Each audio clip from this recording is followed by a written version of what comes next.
Students जरा ध्यान से देखना, आप यहां पर हमारे पास ये स्ट्रेट पाथ है। आप स्ट्रेट पाथ पर बच्चों कुछ पॉइंट्स को मेंशन कर सकते हैं। सपोज करो 0, यहां पर इधर आप पोजीशन 1 2 3 4 5 6 7 ऐसे आप बच्चों यहां पर भी डिफरेंट डिफरेंट पॉइंट लगा सकते हैं। ओके, सपोज करो एक स्टूडेंट यहां पर खड़ा हुआ है, इस पॉइंट पर खड़ा हुआ है बच्चों, ये यहां पर खड़ा हुआ है। सपोज करो एक बच्चा यहां पर खड़ा हुआ है, एक बच्चा यहां पर खड़ा हुआ है। अब उसे यहां पर मूव करना है। अब उसके पास दो ऑप्शन है बच्चों, या तो वो फॉरवर्ड डायरेक्शन में जाए या ये बैकवर्ड डायरेक्शन में जाए। जब ऑब्जेक्ट किसी स्ट्रेट पाथ पर होता है तो उसके पास मूव करने के लिए दो डायरेक्शन होती है बच्चों। ये याद रखना बच्चों, जब स्ट्रेट पाथ पे होगा तो कितनी डायरेक्शन होगी? दो डायरेक्शन। एक डायरेक्शन होती है बच्चों फॉरवर्ड के लिए और दूसरी डायरेक्शन होती है बैकवर्ड के लिए। ओके, थोड़ा सा जरा ध्यान से देखना। फॉरवर्ड डायरेक्शन को आप बच्चों हमेशा पॉजिटिव से कंसीडर करते हैं और जो बैकवर्ड डायरेक्शन होते हैं आप उसे बच्चों हमेशा नेगेटिव से कंसीडर करते हैं। ओके, आई थिंक इतना क्लियर हो गया होगा बच्चों। जब आप एक स्ट्रेट पाथ पर होते हैं तो आपके पास दो डायरेक्शन होती हैं, एक फॉरवर्ड की और एक बैकवर्ड की। अब यहां पर देखिए बच्चों, हम इसे अपने टॉपिक से किस तरह से लिंक करने वाले हैं। आपने एक टॉपिक के बारे में सुना होगा बच्चों, डिस्टेंस। काफी बच्चों को डिस्टेंस की डेफिनेशन पता भी होगी, लेकिन अगर आपसे कोई एग्जैक्टली पूछता है कि व्हाट इज डिस्टेंस, तो आप उसे एक्सप्लेन करेंगे। ओके, पर आप डिस्टेंस की जो एग्जैक्ट डेफिनेशन बनती है बच्चों, वो आप बताएंगे path length covered by an object, covered by an object.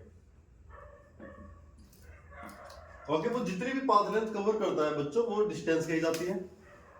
अब एक्चुअली ये एक स्केलर क्वांटिटी है, स्केलर क्वांटिटी। अब ये स्केलर क्वांटिटी क्या होती है बच्चों? आपने अब तक जितने भी फॉर्मूले पढ़े होंगे बच्चों, आप क्लास 9th में आ चुके हैं और आपने बच्चों जितने भी फॉर्मूले पढ़े हैं टिल क्लास 9th तक, जैसे आपने पढ़ा होगा स्पीड का फॉर्मूला, आपने पढ़े होंगे बच्चों फोर्स के फॉर्मूले पढ़े होंगे। तो ये जो फॉर्मूले हैं बच्चों, इन फॉर्मूले में जितनी भी टर्म्स यूज होती हैं, जैसे स्पीड में डिस्टेंस यूज हो रहा है, टाइम यूज हो रहा है, यहां पर इन सभी को ही हम क्वांटिटी बोलते हैं बच्चों। तो एक्चुअली यहां पर जो डिस्टेंस है वो एक स्केलर क्वांटिटी के अंदर रखा जाता है। स्केलर क्वांटिटी में जिस क्वांटिटी पर डायरेक्शन का फर्क नहीं पड़ता, डायरेक्शन का प्रभाव नहीं पड़ता।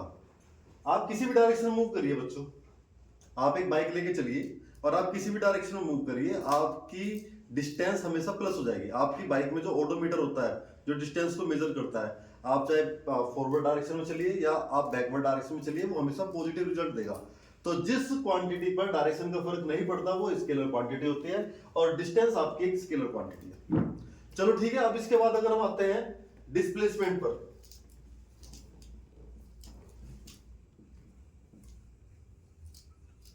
ओके, डिस्प्लेसमेंट एक ऐसी क्वांटिटी है जिस पर डायरेक्शन का फर्क पड़ता है।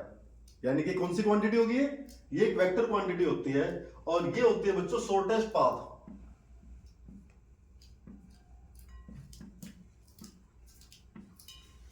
Between two points,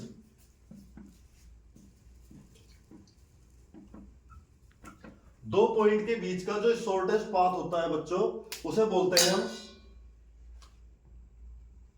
displacement. Okay, दो पॉइंट के बीच का जो शॉर्टेस्ट पाथ होता है बच्चों, उसे बोलते हैं हम डिस्प्लेसमेंट। और एक वेक्टर क्वांटिटी है, इस पर डायरेक्शन का फर्क पड़ता है। कैसे? अगर सपोज करो एक ऑब्जेक्ट है, वो आगे की तरफ मूव कर रहा है,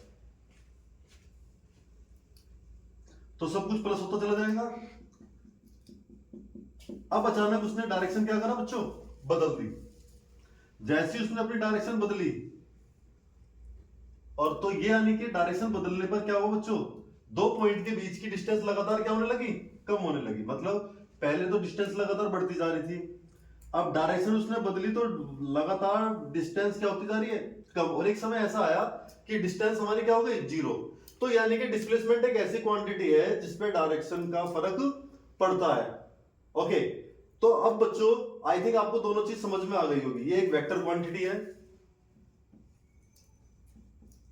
हम यहां पर एक क्वेश्चन करते हैं, देखता हूं आप बच्चों को कितना क्लियर होता है। बच्चों आप मुझे कमेंट जरूर करना। ओके, हमारे पास यहां पर एक पॉइंट है 0 और उसके बाद ये 20, 40, 60, 80 और 100। 20, 40, 60, 80 और 100 मीटर। ये मीटर में डिस्टेंस है हमारे पास। अब बच्चों हो क्या रहा है यहां पर, आप देखिए ये एक्चुअली जो मेरे पास ये प्रिंट है, ये आपका जो चैप्टर है, जो मोशन का चैप्टर है आपका न्यू सिलेबस के अकॉर्डिंग, उसमें दिया हुआ है बच्चों ये। तो यहां पर हमारे पास बच्चों एक ऑब्जेक्ट है जिसने ओ से चलना शुरू करा है और वो ओ से चलता हुआ बच्चों कहां तक पहुंचा, वो 40 सेकंड में बच्चों वो 4 सेकंड में वो 40 मीटर पर पहुंचा। यहां तक आपका कितना टाइम हो गया, यहां पर हो गया 4 सेकंड। 4 सेकंड में वो यहां तक आया है। इसके बाद वो यहां पर चला और वो 100 मीटर पर पहुंच गया। 100 मीटर पर पहुंचने में उसने लिए बच्चों 10 सेकंड। वो 10 सेकंड में यहां पर पहुंच गया है। इसके बाद इसने क्या करा बच्चों, यहां से वापस चलना शुरू करा और जब इसने वापस चलना शुरू करा ये वापस कहां पर आया, ये आया है यहां पर बी पॉइंट यानी कि 40 पर। ये बी पॉइंट है बच्चों। तो यहां पर आकर रुक गया वो और यहां पर रुकने पर बच्चों उसने टाइम लिया कितना, 16 सेकंड। यहां पर उसने 16 सेकंड का टाइम लिया है। अब आप देखिए बच्चों, यहां पर मैं आपसे कुछ बेसिक सा पूछता हूं, आपको बताना है ओ से लेकर, ये मैं पॉइंट और लगा देता हूं यहां पर, ओ ये ए। अब ओके, ओ से लेकर ए तक डिस्टेंस कितनी होगी, एज्यूम कर लीजिए। तो ओ से लेकर एक स्ट्रेट पाथ है और ऑब्जेक्ट फॉरवर्ड डायरेक्शन में चल रहा है। तो यहां पर जो डिस्टेंस हो जाएगी बच्चों कितनी हो जाएगी, 100 मीटर। 100 मीटर। अगर डिस्टेंस के बाद यहां से डिस्प्लेसमेंट भी पूछा जाए, ये तो डिस्टेंस हो गई, अगर आपसे डिस्प्लेसमेंट पूछता है तो डिस्प्लेसमेंट भी तो स्ट्रेट पाथ है और फॉरवर्ड डायरेक्शन में जा रहा है, डायरेक्शन तो चेंज नहीं हुई। तो यानी कि यहां पर भी आपका बच्चों कितना आ जाएगा, ओ टू ए 100 मीटर। अब क्या हुआ बच्चों, वो वापस ए से कहां पर आ रहा है, वो वापस ए से बी पर आ रहा है। जब वो ए से बी पर आ रहा है बच्चों, और क्योंकि डिस्टेंस की अगर बात करते हैं तो डिस्टेंस तो स्केलर क्वांटिटी डायरेक्शन का फर्क पड़ता ही नहीं है। तो अगर हम पूछते हैं बच्चों डिस्टेंस,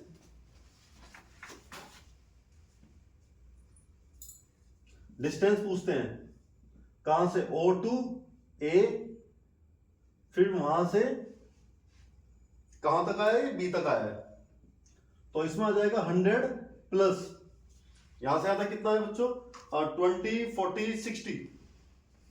तो यहां पर आ गया 160 मीटर।